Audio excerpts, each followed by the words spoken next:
नमस्ते, मेरा नाम है गौरव मिश्रा। मैं श्री भगवान दास आदर्श संस्कृत महाविद्यालय शास्त्री प्रथम वर्ष में पढ़ता हूँ।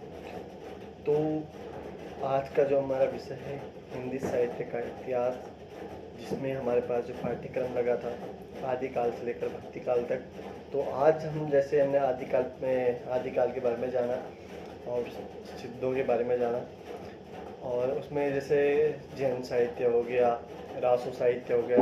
तो आज जो हमारा टॉपिक है वो है रासो साहित्य। रासो साहित्य जो हमारा टॉपिक है, आज हम रासो साहित्य के बारे में बात करेंगे।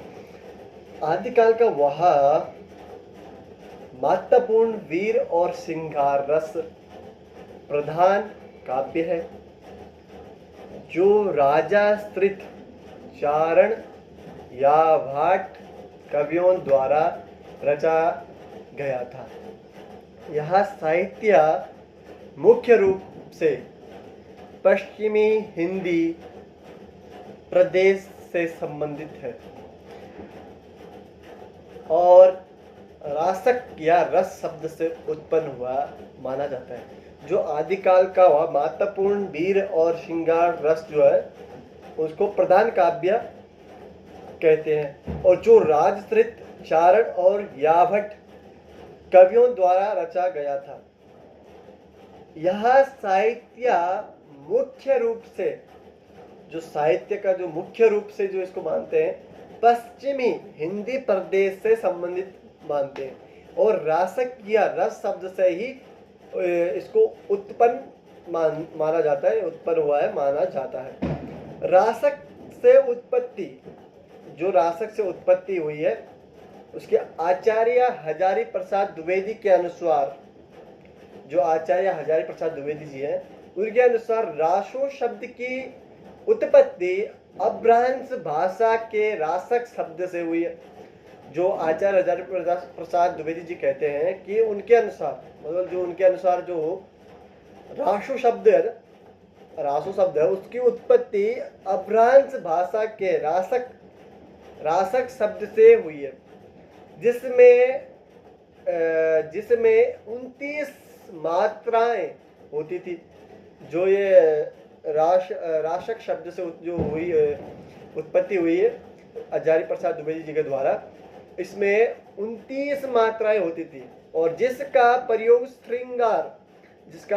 श्रृंगार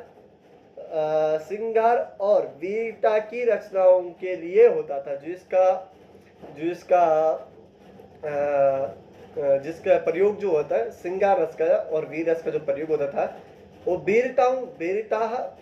श्रृंगार रस का जो प्रयोग होता था वीरता की रचनाओं के लिए। जो उस समय के महान राजा हुए, जो वीर राजा हैं, उनके लिए इसमें प्रयोग किया जाता था। इनकी कहानियां वगैरह जो लिखी जाती थी रचनाओं में उनका प्रयोग किया जाता था। अब विषय वस्तु, रासो साहित्य में राजाओं के शौर्य, अब आया ना विषय वस्तु। रासो साहित्य में राजाओं के शौर्य, मैं उनके पराक्रम को रासो साहित्य राजाओं के शौर्य एवं वीरता और युद्ध का वर्णन किया गया। जो रासो साहित्य में उनका युद्ध का वर्णन किया गया, उनका पराक्रम का वर्णन किया गया। युद्धों के साथ साथ श्रृंगार और करुणा रस जैसे भावों का भी वर्णन मिलता है। जो श्रृंगार रस है और जो श्रृंगार रस युद्ध के साथ साथ श्रृंगार और करुणा जैसे भावों का भी वर्णन मिलता है। जैसे राजाओं का पराक्रम, शौर्य, और जब युद्ध में होते हैं तो श्रृंगार के साथ साथ करुणा जैसे भावों का भी वर्णन मिलता है। अब पृथ्वीराज रासो, यह एक महाकाव्य है जिसकी रचना चंद्रवरदाई ने की थी। इसमें पृथ्वीराज चौहान के शौर्य का वर्णन है। जो पृथ्वीराज रासो है यह एक महाकाव्य है जिसके रचना चंद्रवरदाई ने की थी। इसमें पृथ्वीराज चौहान जी के शौर्य वीरता का वर्णन है। जैसे क्या बोलते हैं, जो इस रासो साहित्य में जैसे कि इसमें महत्वपूर्ण वीर और श्रृंगार रस प्रधान काव्य है, और राजश्रित चारण याभट कवियों द्वारा रचा गया।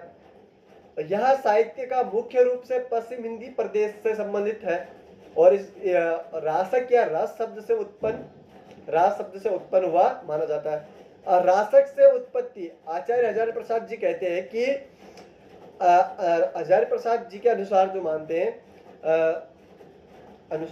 रासो शब्द की उत्पत्ति अपभ्रंश भाषा के रासक शब्द से हुई। अब इसका प्रयोग वीरता की रचनाओं के लिए किया जाता है। अब रासो साहित्य जैसे राजों का शौर्य, वीरता और युद्धों का वर्णन किया जाता था। इसमें पृथ्वीराज रासो यहाँ एक महाकाव्य है जिसकी रचना चंद्रवर्ध राय ने की थी। इसमें पृथ्वीराजों का वर्णन है, शौर्य का वर्णन किया जाता था। और आज का हमारा विषय यहीं पे खत्म करते हैं। मिलते हैं आपको अगले वीडियो पे और अगली एक अच्छी जानकारी के साथ। नमस्ते, धन्यवाद।